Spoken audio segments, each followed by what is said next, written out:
So how can you use the sleep tracker on the iPhone? And let's explain that and let's get started. So if this is your first time on this channel, consider subscribing to Foxtecc because I have plenty of tutorials which I believe you're going to benefit from.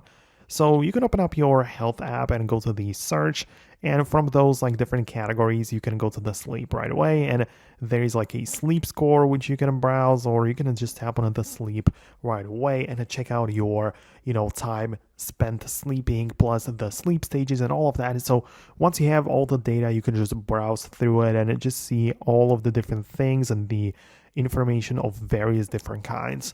But the important distinction is that this data has been captured through an Apple Watch, and without it, I would basically not see anything in here.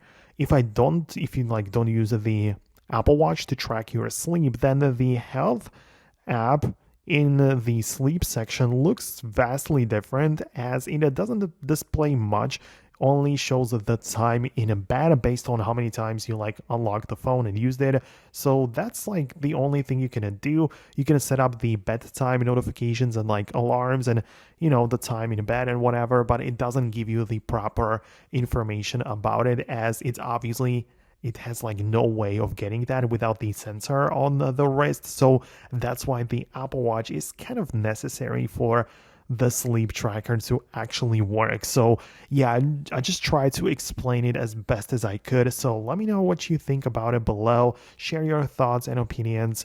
Thanks a lot for watching and your support, and I'll see you later in the next upcoming video. So stay tuned for that, and I'll see you then.